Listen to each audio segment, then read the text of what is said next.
그럼 먼저 가장 최근에 생성된 준주인 누나부트준주에서 Nunavut Canada's Youngest Jurisdiction Full of Potential 이라는 테마로 발표를 시작하도록 하겠습니다. So, with that, first of all, we will have some words from Nunavut under the theme of Nunavut Canada's Youngest Jurisdiction Full of Potential. 먼저 첫 번째 발표자는 캐나다 누나부트 지오사이언스 오피스의 치프 지올로지스트이신 린다 함님입니다. 린다 함님은 재학 시절부터 누나부트 지역 일대 지질 조사를 수행하셨고요. 노바스코시아 지올리스트 서베이, 캐나디안 노스 이코노믹 디벨롭먼트 에이전시, 그리고 거버먼트 오브 누나부트, 캐나다 누나부트 지오사이언스 오피스 등 지질 전문 기관에서 수석 지질학자로 근무하시면서 오랜 경력을 보유하고 계시는 캐나다 누나부트 지역 지질 전문가십니다. Now it's finally time to meet our first presenter, and we would like to invite Chief Geologist Ms. Linda Hamm from the Canada Nunavut Geoscience Office. Ms. Hamm is a professional geologist who has a dedicated career in geology ever since she was a student and has served in multiple positions at various organizations across provinces and regions, including the Nova Scotia Geological Survey, CanNorth, and the Government of Nunavut. So ladies and gentlemen, please join me in welcoming Ms. Linda Hamm. So Ms. Linda Hamm, if you're ready, the floor is yours. I am, thank you.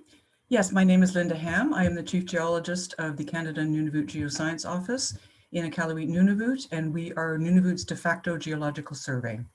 So I am talking to you today about Nunavut, which is Canada's youngest jurisdiction and full of potential. So Nunavut, as you can see here in the screen off to the right, we are a large jurisdiction. We are the largest jurisdictional landmass in Canada, 20% of Canada, and we span 3 time zones. We have a sparse population, about 35,000 people only, and most of the population is young. 50% of the population are under the age of 25. We have 25 communities. Iqaluit, which is where I live, is the capital, population of about 8,000 people, 60% Inuit and 40% non-Inuit. The government of Nunavut has decentralized offices in 10 communities. Populations range from about 2,800 in Rankin Inlet in the central part of Nunavut to Grise Fjord way up here. And that has about 130. And in the communities, the population is about 85% Inuit. We have 3 regions in Nunavut, from east to west, the Kikitani, which is Baffin Island area here, the Kavalik region, the central part, and the Kitikmeot region in the west. Nunavut Land Claims Agreement. Nunavut was formed in 1999. We split from NWT. We are one people, one land, and one land claim agreement. Mineral potential was considered when the agreement was first created in 1993. Inuit have land and mineral rights, surface and subsurface to some of the land. The Crown has rights to the rest, and there are no unexpected ancestral claims. No costly surprises on land and mineral tenure rights, virtually no overlap or confusion, and the regulatory process is streamlined and well-defined. Geological mapping of Nunavut has been done for most of the territory, but only at a regional scale. Parts of Nunavut are still unmapped at a detailed scale and therefore virtually geologically unknown.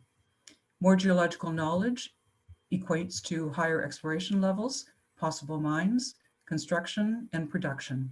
The geomapping for energy and minerals, which is called GEM, GeoNorth, federal government program done by Natural Resources Canada, and the Geological Survey of Canada was renewed in 2019 for 7 years for the 3 territories. Approximately 100 million across the 3 territories. The emphasis is to build on the successes of GEM 1 and GEM 2, which ran from 2008 to 2020, and increasing regional mapping, industry investments in exploration, and the sustainable development of mineral resources. So the geological provinces of Nunavut from west to east and by age are the Slave province over here, the Churchill province here in the orange, Bear province over here, Hudson Bay lowlands in the Hudson Bay area, Arctic platform up here in the high Arctic islands, Inuktitut origin, I'm not sure where that is, that's up here, up around Ellesmere, and the Arctic continental shelf over here. The geology of Nunavut records almost 3 billion years of Earth history. Nunavut's geological history can be subdivided into 3 main temporal blocks: the Archean, the Proterozoic, the Phanerozoic, and each of these eras is characterized by a distinctive suite of rocks, tectonic events, and resource endowment.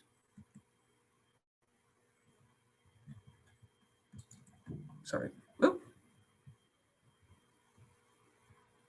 How do I go back?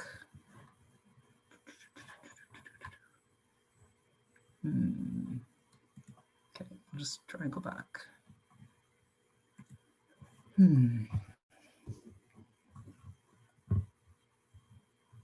Let's see. I don't know if I can go back, but I will just read my notes. Archean aged rocks are exposed throughout Nunavut, undoubtedly underlie much of the territory that is covered by younger rocks. Oh, maybe I can do it here. No, sorry. Characterized by granite greenstone terrains similar to Archean rock cratons globally, granitic gneisses are among the oldest rocks in Nunavut, and they are up in northern Baffin Island, the Melville Peninsula, here, down here, southwest across the mainland. The greenstone belts host numerous gold and base metal deposits, so all over in here. The Slave Craton, which is the western Kitikmeot over this area, hosts numerous gold deposits, Ulu, Lupin, Hope Bay, and Back River. Base metal deposits, Izok Lake, High Lake, and Hackett River, and they are all over here. The Churchill Province in here hosts much gold, the Meliadine and Meadowbank deposits in this area, the Melville Peninsula again in this area, and central and northern Baffin. And central and northern Baffin, there is gold up in here and in here, and iron is present in Mary River up in here. So the Proterozoic, oh, I'm sorry, that we're on the wrong slide again. I don't know how I did that. I apologize. The Proterozoic aged minerals are much of the Churchill Province, siliclastic rocks, quartzites, carbonates, and iron formation. Southern Melville Peninsula in here. Central and southern Baffin Island in here. And northern Baffin Island and Bylot Islands are volcanic, siliclastic, and carbonate rocks. And there was a mine up here, Nanisivik, which was a lead zinc mine and is now closed. Phanerozoic age rocks are 1/3 of Nunavut. So that's all up in this area. The Arctic platform, northern Baffin Island and Ellesmere Island, and the high Arctic islands.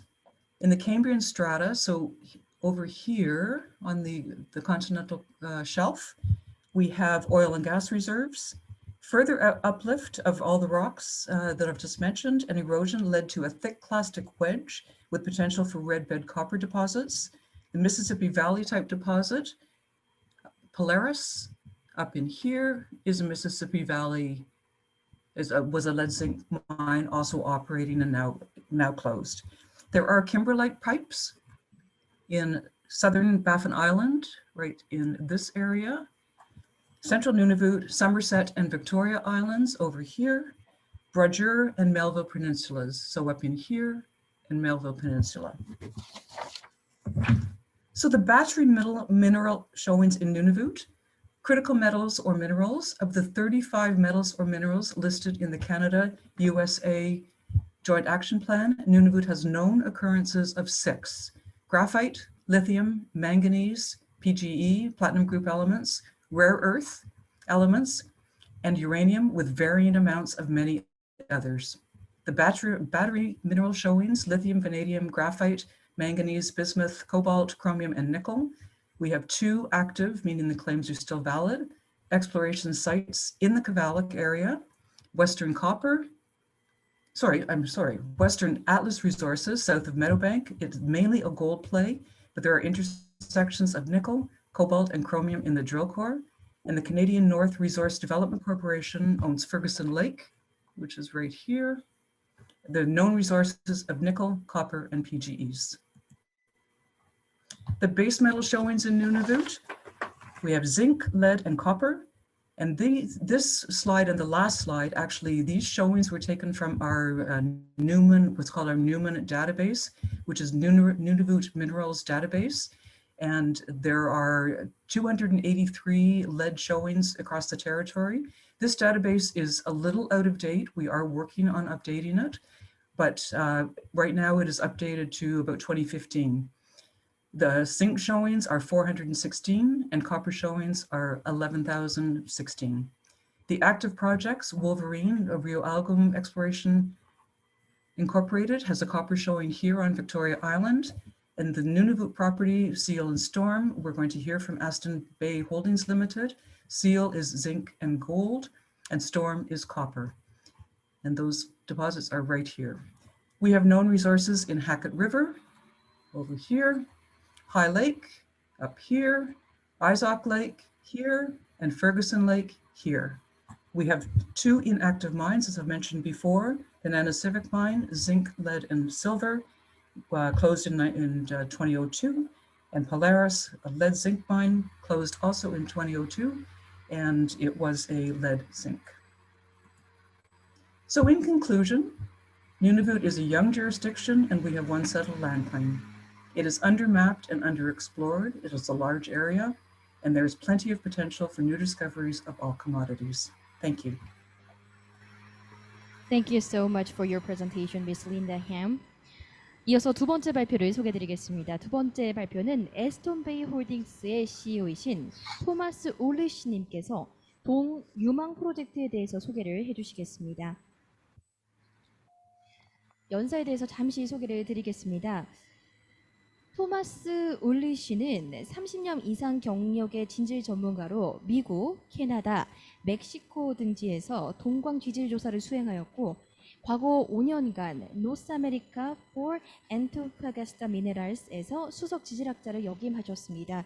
현재는 에스톤베이 홀딩스의 대표로 재직 중이십니다. So now we'll turn to the industry presentations from Nunavut, beginning with the CEO of Aston Bay Holdings, Mr. Thomas Ullish. Mr. Thomas Ullish has previously served as a chief geologist for Antofagasta Minerals for 5 years and brings 30 years of experience in mineral exploration and geoscience in North America. So today, he will be sharing with us the Storm Copper and Seal Zinc projects. So ladies and gentlemen, please join me in welcoming our presenter. So if you're ready, please begin your presentation, Mr. Ullish. Thank you very much. Yes, I'm Tom Ullich, CEO of Aston Bay Holdings. Very happy to be presenting, and good morning to everybody in Korea. I'll be speaking on behalf of Aston Bay Holdings and also on behalf of American West Metals Limited, our partner up in Nunavut. Again, we'll be I'm going to be speaking, let's give a quick overview. The time is short here today, obviously, and so let's give a quick overview of both our Storm copper project and Seal zinc project in Nunavut. Thank you to Linda for giving a nice overview of the regulatory system in Nunavut. It's a fantastic jurisdiction to work in, and obviously great potential. Here's an example of some fist-sized boulders of chalcocite that you can find right on the surface at our Storm Copper project. Just an example of what you can find here in Nunavut. So just a quick overview. Storm Copper, it's a high-grade, SED-hosted copper discovery. What we plan on doing with our partners is to drill that resource out over the coming field seasons and continue to look for additional discovery. We have some pretty impressive intersections in past drilling. You can see 110 meters of 2.5% copper from the surface, 56 meters of over 3% copper. We have an extensive land package, over 4,000 square kilometers. In addition to the sediment-hosted copper style of mineralization, we also have stratabound zinc mineralization, very similar to the Polaris deposit or past producing mine that's just to the north of us. We have a small resource on that one. Again, some pretty impressive zinc intercepts at almost 19 meters of over 10% zinc, with about an ounce of silver, and 20 meters of over 6% zinc, again with about an ounce of silver.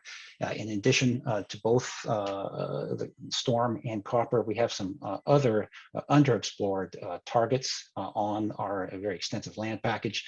We have over 120 kilometers of strike length of mineralized strike length. We're very excited to be moving these exploration projects forward in the coming field season, looking for additional discovery. Just a quick overview of Nunavut. You can see where we're located. We are very far north in Nunavut, and no kidding, it's cold up here. But hey, we have some producing mines right now, Meadowbank, and Hope Bay, and past producers. Again, here we are at Storm and Seal, Polaris just to the north on essentially the next island over there. Off to the east, Nanisivik, as Linda mentioned, both of those past mines produced for over 20 years, very profitable mines. A lot of, we have a lot of other large base metal deposits, in the Arctic. Just to give you an example of the sort of thing that you can find in the north. It's a very prolific area, a great spot to be exploring.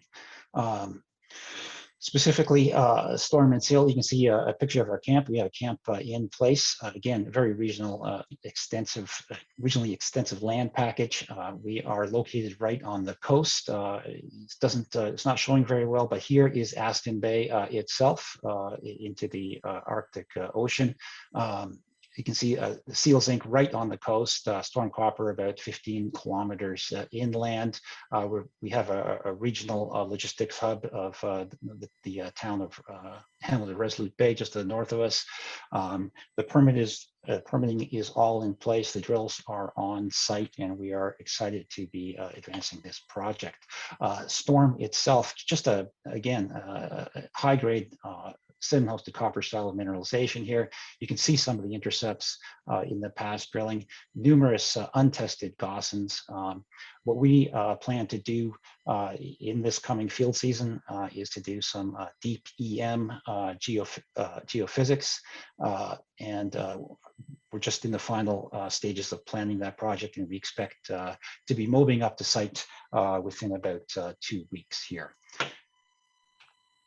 Again, and just to show you a picture of the surface here, that's me, and all this green mineral here is essentially malachite coated chalcocite right at the surface.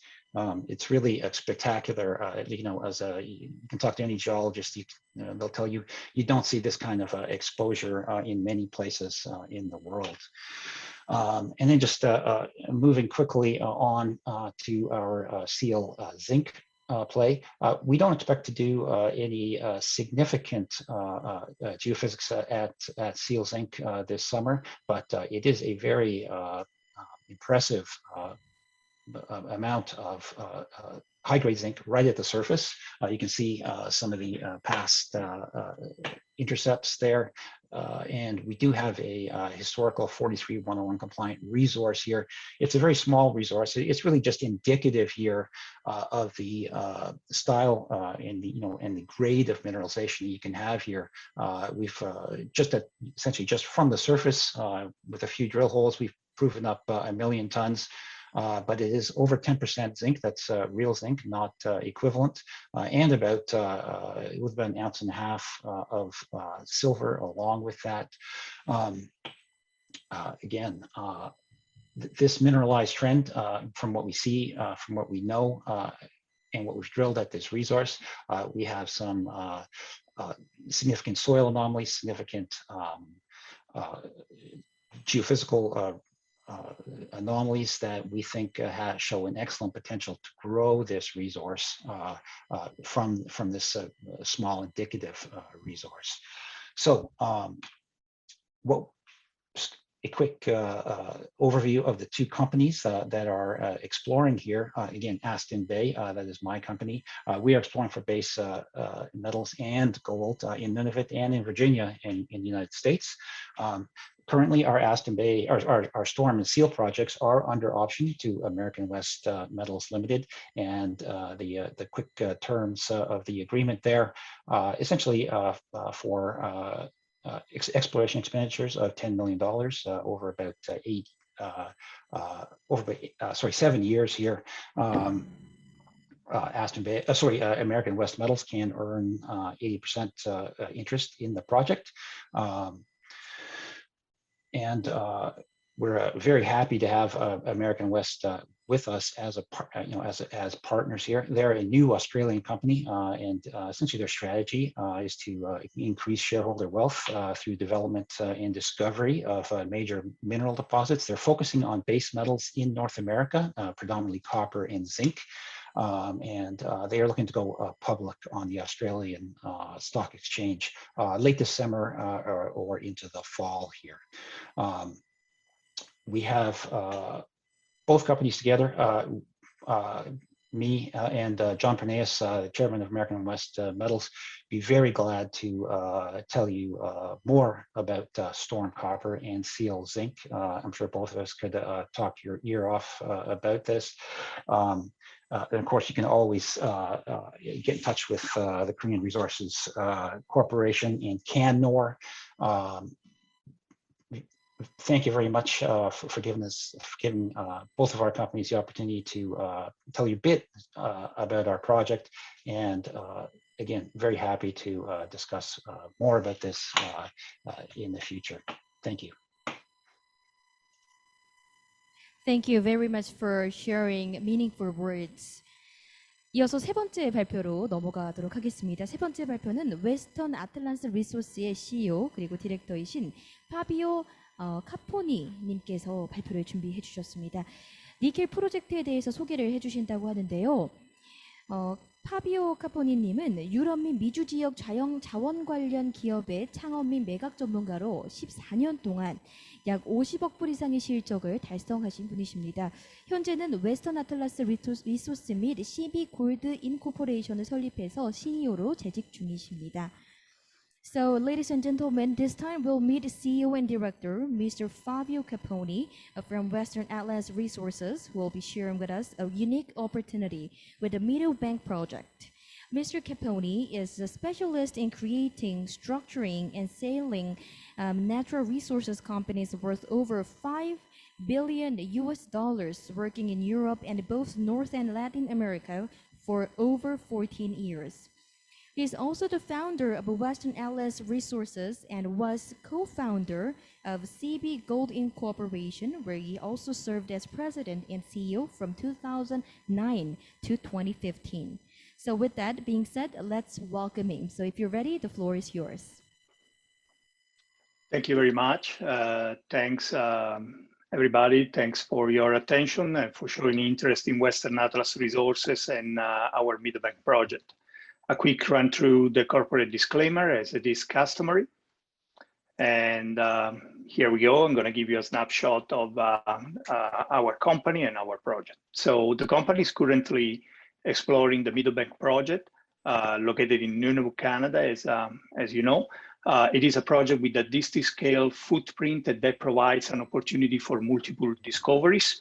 It is strategically located. We are adjacent and along trend, the two largest producing mines in the area, both belonging to Nickel Eagle.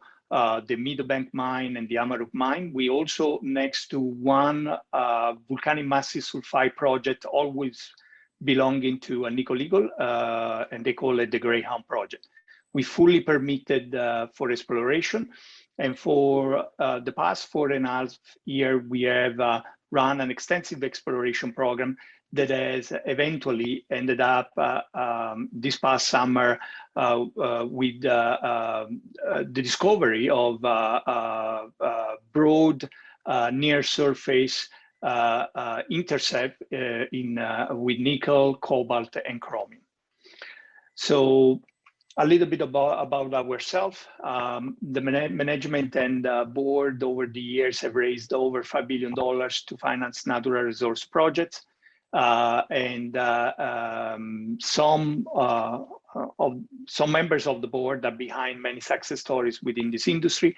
About myself, as per introduction, I started as a business developer in the natural resource industry in 2006. I started developing projects 2003. I started developing projects in Europe and Latin America. Then I was asked by the founder and CEO of Endeavor Financial to join the merchant bank here in Vancouver. I left in 2008. One of the managing directors left a few months apart. Together we co-founded CB Gold, that was eventually acquired in 2015, and that they co-founded Western Atlas Resources. And as per introduction, I'm currently serving as a president CEO of the company. The company has 160 million shares issued outstanding, but what is really important here is that the management and directors are fully invested in the company. We own approximately 25% of the company. 26% is held by Gran Colombia Gold, that is the largest gold and silver producing company in Colombia. They acquired their stake through 2 public financing rounds. 2.6% is in the hands of institutional, the rest is retail. So why did we decide to focus on Nunavut? Well, Nunavut is a pro-mining jurisdiction with over 4 decades of prosperity in mining. And obviously it's a home to world-class operating mining companies and world-class deposit. And what really attracted us is the ability to stake a nominal cost, to stake directly mineral properties with a district scale footprint. And as I said before, that provides potential for multiple discoveries. And as you will see shortly. So we own 580 square kilometers of mineral properties. We own them 100%. There's no hedge of any sort on the properties. All the yellow highlighted blocks that you see here belongs to Western Atlas Resources. Everything else is a nickel eagle. We fully permitted for exploration, and as I say, there are excellent infrastructures in the area, thanks to the work that has been done by a nickel eagle and its predecessors over the course of the past 2 decades. So we based in Becker Lake, that is the nearest community. It's a modern community with a modern airport. It is serviced year round. And skilled labor force is also available there upon request. More importantly, there is a 110 kilometers 4-season road that goes from the community, from the Becker Lake community, up to the Amaruk mine. And that road crosses through our property. Now, as you can see here, we have glided thanks to the work that has been done over the course of the past 4.5 years, several targets. And target B1 is the target that we started drilling this past summer. Again, these properties were never drill tested before. So over the course of the past years, we mapped and sampled the entire area. We ran 3,800 kilometers of airborne magnetic survey, 1,500 line kilometers of VTM, and also 32 line kilometers of ground IP. The geology in the area is well known and well understood. Typical precious metal is associated with banded iron formation and shear zones, while base metal is hosted within ultramafic rocks. And so this is what we call Block B. Block B is located south and adjacent to the Meadowbank producing mine. As you can appreciate here, results of previous work and 3 targets so far identified only within this target. Target B1, again, is the target that we started drilling in 2020. Now, we were originally looking for precious metals. This is when we started this this project. And target B1, as you can see here, we identify over 15 kilometers of strike length of total strike length of banded iron formation, 6 kilometers of shear zone, and over 8 kilometers of ultramafic corridor. And here is where, while drilling, we intersected, as I say, near surface, broad intersect for nickel, cobalt, and chromium. So the plan of it was obviously a nice surprise. We shouldn't even be that surprised about discovering this kind of base metal in the area, as anticipated before by Linda, by others. Nunavut is well known for being rich in base metal, especially nickel, cobalt, chromium. Not far from where we are, there is a nickel a gold producing mine belonging to a private company. Rankin Inlet itself used to be a nickel producing mining area. So the company right now is planning of expanding this base metal footprint by continued drilling within these 8 kilometers ultramafic corridor. And that's only talking about target B1. Target B1, as I say, is one of the several targets that the company has. In fact, this is, for example, Block A. Block A is between the Amaruk mine and the Meadowbank mine. 3 targets so far identified within this block.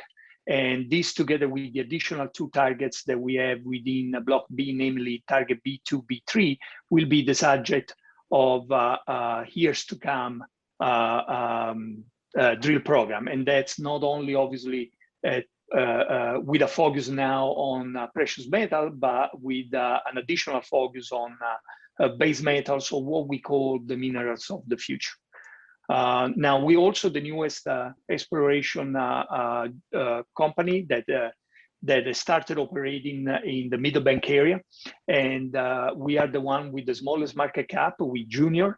Some of the companies that you see here have been operating there in the area for a decade or 2 decades, and we believe to be best positioned to deliver the strongest upside potential among our peer group upon a discovery. Now, we also have excellent relationship with the community in which we operate. We're based in Baker Lake. We've been based in Baker Lake for the past 4.5 years. That is the nearest community to our project. We cooperate with the council and with practically all the institutions within the community. We tend to hire Inuit-run or Inuit-owned